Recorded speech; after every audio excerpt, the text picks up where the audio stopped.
जिथि दुवार दख'रा दुलाराय बर' फरायसा आफादनि जानो गोनां 18थि बोसोरसालिया जथुमानि गाहाय खुन्थियाखौ दिनै गायसनजेनबाय। चिरां जिल्ला भारत भुटान सिमनानि दख'र हाथिसार 2 नं खाग्राबारि गामिनि गेवलां फोथाराव खुंनो थि खालामनाय जिथि दुवार दख'रा दुलाराय बर' फरायसा आफादनि जानो गोनां बोहैथि दाननि 20-21 अक्ट' खालि 18थि बोसोरसालिया जथुमानि गाहाय खुन्थियाखौ दिनै जिथि दुवार दख'रा दुलाराय बर' फरायसा आफादनि आफादगिरि मृत्युंजय बरगयारिया गायसनजेनो। बे हाबाफारियावनो बिथांजों लोगोसे जिथि दुवार दख'रा दुलाराय बर' फरायसा आफादनि नेहाथारि सन्जय कुमार ब्रह्म, चिरां जिल्ला बिबार बाथौ गौथुमनि बोसोनगिरि खुदिराम बसुमतारीजों लोगोसे गोबां दैदेनगिरिफोराबो बाहागो लायो। खुलुमबाय रायजो राजा बयनिसिमबो। दिनैहाय आङो बुंनो सानगोन जे बोहैथि दाननि 20 आरो 21 अक्ट'खालि जोंहा जिथि दुवार दख'रा दुलाराय बर' फरायसा आफादनि 18थि बोसोरसालिया जथुमा बियो नैबे दादगारि हालामनि 2 नं खाग्राबारि गेलेग्रा गेवलां फोथाराव खुंफुंजानो थांगासिनो दङ आरो दिनै जोङो बिनिनो लाइ खुन्थिया जोङो गायसनदों गाहाय सायनासालिनि। बे हाबाफारियाबो बयनिबो हेफाजाबनि गेजेरजों मोजाङै मोजां जाफुंलांबाय। दा आङो खावलायनो सानदों जे जोंहा बर' माहारिनि थैनाय थांनाय बेखौ लानानै जिहेतु कनफारेन्सआव जोङो थान्दै मेलनि गेजेरजों गोबां खोथा सावरायो आरो गेवलां मेलनि गेजेरजों जोङो रायजो राजानो गोबां बाथ्राफोरखौ मिथिहोयो। आथिखालनि थासारि आरो इयुननि हान्थिनांगौ लामानि सायाव आरो जोंनि गथ' गथायफोरनि भबिसत बेखौ लानानै गोबां बाथ्रा जोंनि आलासिफोरा बेवहाय बिबुंथि लाखिगोन। दा आं माखासे हाबाफारिखौ आङो फोरमायनो सानदों।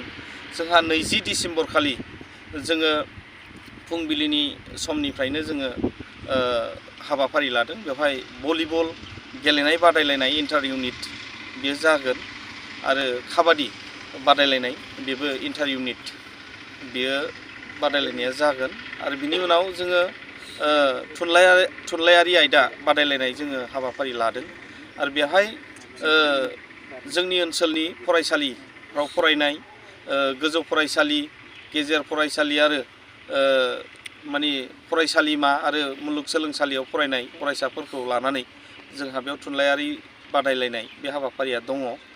जों बेखौ अलरेडि दालाइसा आफादफोरनोबो गाइडलाइन हरजोब्बाय आरो जोंनि फरायसालिफ्रावबो जों बे खौरांफोरखौ हरजोब्बाय।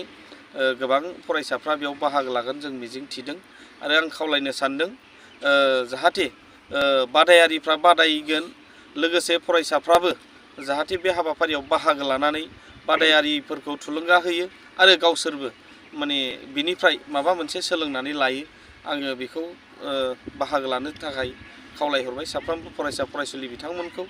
लोगोसे अखानायै थामहिनबा जोङो 20 अक्ट'खालिनि मोनाबिलि समाव जोंहा डेलिगेट हाबाफारि एबा थान्दै मेल जोङो जथुमगोन।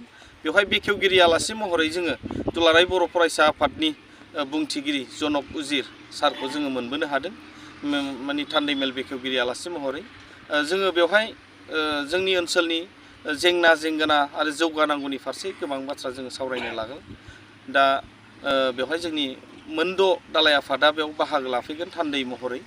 लोगोसे अखानायै 21 डिसेम्बर खालि जोंहा आबादारिफोरखौ जोङो लानानै मोनसे सावरायनाय गेवलां सावरायनाय मोनसे हाबाफारि जोङो लादों।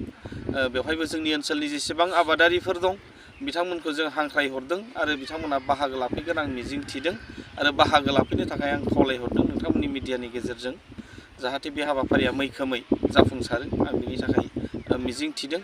लोगोसे सानजौफुनि 12 रिंगायाव जोंहा गेवलां मेल जागोन। बे गेवलां मेलनि गाहाय आलासि महरै जों दुलाराय बर' फरायसा आफादनि आफादगिरि सार दिपेन बर' बिथांखौनो जोङो मोननो हादों। दा बिथाङा बाहागो लाफैगोन। दा बे मेल बेखेवगिरि आलासि हिसाबै जोङो मोननो हादों चिरां जिल्ला दुलाराय बर' फरायसा आफादनि आफादगिरि राजु कुमार मुसाहारि सार।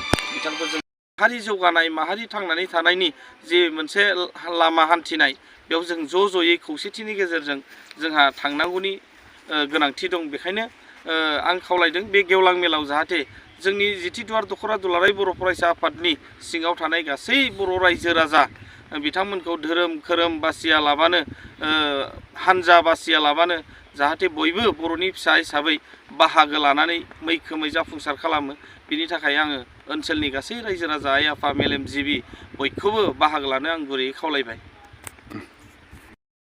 कवरां मेल जोबखांनायनि उनाव जोंहा मोनाबिलि समाव देंखो मु 1, 2, 3 बादायलायनाय बे हाबाफारिखौबो जोङो लादों। दा रोजाबनो मोजां मोनग्रा जाय बिथांमोन दं जोंनि ओनसोलाव बिथांमोनहा रोजाबनानै बादायनो हागोन आरो बेजों लोगोसे जोङो मोसानाय माने मुसुरनाय दामनाय देनाय गासैखौबो जोङो 21 डिसेम्बरनि मोनाबिलियाव जोङो बेखौ खुंफुंगोन। ओंखायनो मोसानो मोजां मोनग्रा मेथाइ खननो मोजां मोनग्रा आरो हारिमुखौ मोजां मोनग्रा गासै लाइमोनफोर आरो आइ आफा रायजो राजा बिथांमोनखौ आङो बे हाबाफारियावबो बाहागो लानानै मैखोमै जाफुंसार खालामफैनो थाखाय आं गुरै खावलायहरबाय। दा दिनै जोंनि दादगारि ओनसोलाव नैबे 2 नं खाग्राबारि गेलेग्रा फोथाराव जे टेनडुवार्स जिथि नं दुवार्स आनसलिक कमिटिनि जिहेतु फरायसा आफादनि कनफारेन्स जानो थांगासिनो दङ फैगौ 20 तारिख आरो 21 तारिख डिसेम्बर मासनि जोङो जोबोद गोजोननाय मोनदों आरो बे ओनसोलाव बेबायदि कनफारेन्स खुंनाया जोबोद गोनांथि दङ होननानै जोङो आगोलनिफ्रायनो सानबाय थादोंमोन। दा बेखायनो दादगारि ओनसोल हिसाबै गोदोसोनाय मानसि गोदोसोनाय एरिया शिक्षा दीक्षाया मा बे बुस्थुखौ बारा मिन्थिया बे ओनसोलनि मानसिफ्रा गरिब थाखोनि मानसि गोजा। दा बेखायनो जोङो जोबोद गोजोननाय मोनदों जे बे बाराव बे कनफारेन्सनि गेजेरजों जोंनि ओनसोलाव जाहाथे मोजां मोजां आलासि फैनानै शिक्षानि बागै जाहाथे जोंनि जाम्बा जाम्था रायजो राजाफोरखौ गथ' गथायखौ माबायदि मानसि सुबुं सम्पद खालामनांगौ बिनि सोमोन्दै बुंथिफैगोन फोरमायथिगोन रायजो राजानि खोमायाव सोनानै होलांगोन। जोङो जोबोद गोजोननाय मोनदों आसा थिदों जाहाथे जोंनि बे ओनसोलाबो जौगानायाव फैगोन बिथांमोननि गेजेरजों। आरो जोबोद बाख्नायथाव जोङो गोदोनिफ्रायनो दुलाराय बर' फरायसा आफादजों नांफाबोनानै जोङो आन्दलनावबो बाहागो लाबोनाय मानसि आरो दुलाराय बर' फरायसा आफादनि गेजेरजों बर' माहारिया दे दिनै गाहाय थाखोनिफ्राय गोजौ लेभेलाव जौखोबोबाय बेनि थाखायनो जोङो जोबोद गोजोननाय मोनो आरो जोङो फरायसा